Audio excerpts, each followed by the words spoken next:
Perkenalkan, nama saya Priyanto dari kelas 6 AKMD. NPM saya 1742046.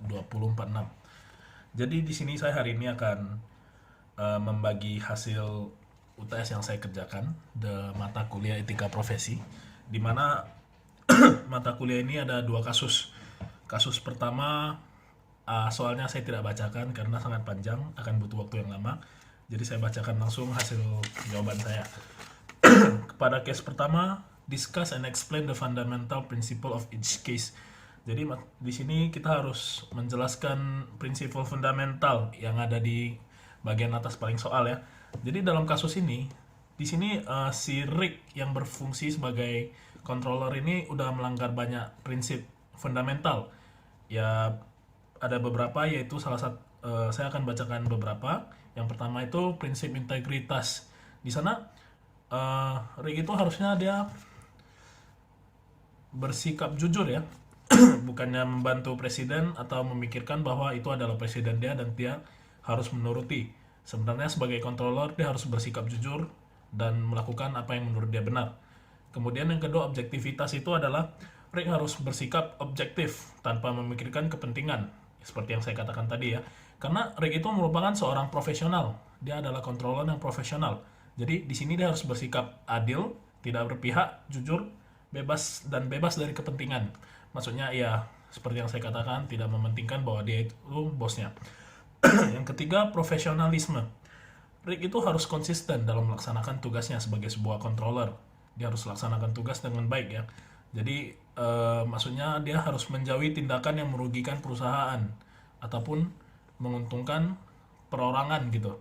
Yang keempat itu adalah standar, prinsip standar ya. Standar teknis maksudnya. Di sini dia harusnya tegas. Dia harus lakukan tugasnya tegas sesuai dengan standar yang sudah ditentukan oleh perusahaan atau ditetapkan oleh perusahaan. Rick tidak boleh sembarangan menetapkan sesuai dengan permintaan bosnya. Yang kedua, bagian A itu kita disuruh mengidentifikasikan relevant fact. Itu adalah fakta-faktanya. Yang pertama, bisa dikatakan bahwa perusahaan BAS ini, perusahaan dia itu mengalami masalah arus kas yang sangat parah ya di sini. Terus salesnya juga menurun. Kemudian pihak bank itu sangat prihatin tentang kemampuan perusahaan untuk menjadi perusahaan yang layak. Maksudnya karena salesnya turun terus, apakah perusahaan itu masih layak atau enggak. Kemudian karena kasus ini, berarti kan si Rick ini dia mendengarkan bosnya. Berarti Rick itu harus dia berupaya membawa akuisisi baru. Kemudian bosnya, direktur Cyrus, memanipulasi arus kas masuk dan keluar untuk mendapatkan keuntungan untuk diri dia sendiri. Yang kedua itu discuss and explain the consideration of facts, treats for its cases.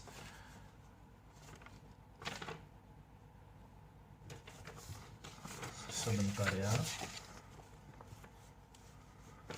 Rus itu sangat dia menyukai permainan ini. Permainan dalam ini maksudnya adalah memanipulasi laporan keuangan dan lain-lainnya. Terus yang bagian B itu kita disuruh identifikasi party yang affected, maksudnya party yang kena akibatnya, yaitu menurut saya adalah orang bernama Monica. Monica ini adalah wakil presiden dari sebuah bisnis sewa menyewa uang kecil di bank lokal. Kemudian yang C itu who should be involved in this resolution. Jadi maksudnya siapa yang harus kita masukkan ke dalam resolusi ini. Menurut saya sendiri yang perlu kita masukkan si Rick.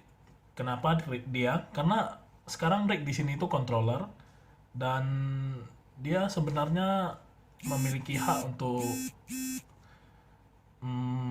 memberitahukan asli ya. Jadi ada cara bahwa dia itu bisa menemui Monica yang tadi. Monica itu adalah wakil presiden dari bank tadi itu, dan dia bisa menjelaskan sebenarnya apa yang terjadi dengan perusahaan Cyrus tadi itu. Bahwa Cyrus itu sedang memanipulasi keuangan, arus kas dia dan lain-lain. Yang ketiga itu discuss and explain what possible cause of the action. Jadi dari aksi-aksi yang dilakukan, apakah apa akibat yang mungkin akan terjadi. Menurut saya karena Rick tidak melaporkan ya, laporan keuangan pasti akan menjadi kacau. Karena arus kas masuk itu dimanipulasi oleh Sirus tadi. Kemudian pasti akan muncul data palsu yang namanya manipulasi ya kan. Presiden perusahaan itu memanipulasi laporan keuangan. Karena laporan itu udah dimanipulasi, maka laporan akan menjadi tidak valid atau tidak layak. Pas tidak valid, maka akan dilakukan pengecekan oleh kantor pajak. Kalau pengecekan kantor pajak kan berarti nantinya ada revisi denda-denda yang akan dibayar ya. Jadi sangat tidak baik. Jadi dan kemudian kalau misalnya Sirik melaporkan kejadian ini, mungkin ada kemungkinan bahwa Sirus akan diadili secara hukum dan perusahaan laporan keuangannya akan terbuka yang asli ya. Terus mengenai yang soal nomor 4 ini adalah opini saya mengenai case ini. Dari awal kita baca bahwa si Rick dia melakukan apa yang bosnya katakan. Jadi seharusnya Rick itu dia harus sebagai profesional dia harus tetap menjaga keprofesionalisme dia. Dia harusnya tidak ikutan dalam permainan ini. Tidak memanipulasi laporan keuangan dan tidak mendengarkan perintah Sirus harusnya. Dan dia juga harusnya bisa memberitahu pihak yang berwenang ya tentang masalah-masalah yang terjadi di perusahaan ini agar perusahaan ini bisa diadili dengan baik dan secara hukum. Oke. Kemudian kasus kedua. Soal pertama, fundamental prinsipalnya. Menurut saya ada beberapa. Yang pertama itu prinsipal integritas. Di sini ceritanya Art dan presiden perusahaan tidak seharusnya memerintahkan karyawan dia untuk mengisikan catatan inventory mereka yang berfungsi secara lambat ya. Kemudian yang kedua objektivitas itu Art telah memalsukan kelambatan asetnya dan ingin menjual asetnya yang tidak layak kepada para pelanggan-pelanggan utamanya. Kemudian kompetensi dan kehati-hatian profesionalisme. Of course di sini Art memalsukan kelambatan aset dan juga menjual aset-asetnya kepada pelanggan utama. Terus perilaku profesional. Dalam kondisi ini Art tidak menjaga reputasi profesinya dengan memalsukan kondisi inventory yang dijual. Kondisi di sini maksudnya bahwa pada kasus dikatakan bahwa inventory yang dibeli itu adalah inventory yang mungkin tidak layak dipakai lagi ya. Ada yang memang rusak, ada yang karatan, rusty. Kemudian kepentingan publik. Art telah membohongi publik dong atas kondisi aset yang dijual karena dia menjual aset kepada para pelanggannya, aset itu masih dalam kondisi bagus. Ternyata pas setelah jual, aset yang diterima adalah aset yang kondisinya tidak bagus. Kemudian soal nomor 2 bagian A, relevant fact-nya.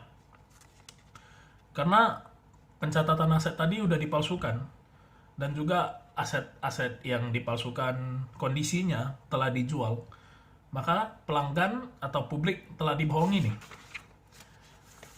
Kemudian yang bagian C, 2C itu adalah siapa yang harus dimasukkan dalam resolution. Menurut saya di sini Ron, Penny, dan Art. Kemudian nomor 3, possible cause-nya, seperti yang saya katakan pada kasus pertama, karena terjadi pemalsuan, laporan itu pasti akan dicek oleh audit dan akan ditindaklanjuti secara hukum. Kemudian pelanggan-pelanggan yang telah membeli aset sama dia akan merasa bahwa perusahaan si Art ini tidak layak karena dia menjual aset-aset yang tidak benar-benar layak dipakai. Aset yang rusak, aset yang berkaratan, atau aset-aset yang mungkin tidak benar-benar tidak bisa dipakai ya gitu. Kemudian soal nomor 4, opini saya terhadap kasus ini. Ya seharusnya dari poin awal, dari sebelum Art membeli itu, Art harusnya dia mengevaluasi aset-aset yang mau dibeli. Sebenarnya ini masih layak dipakai, apakah kondisinya masih bagus atau tidak. apakah akan membawa keuntungan bagi nama perusahaan dia atau tidak. Kemudian dalam begitu dia kan harusnya menjual aset yang kondisinya masih layak, dan dia juga tidak boleh memasukkan pencatatan asetnya. Kemudian di sini Penny juga sebagai controller harus menjaga sikap profesionalisme dia dan tidak mengikuti perintah Art untuk memasukkan pencatatan aset tersebut. Oke, mungkin gini saja sedikit presentasi saya tentang kasus-kasus pada ujian etika profesi saya. Selamat malam mungkin. Terima kasih.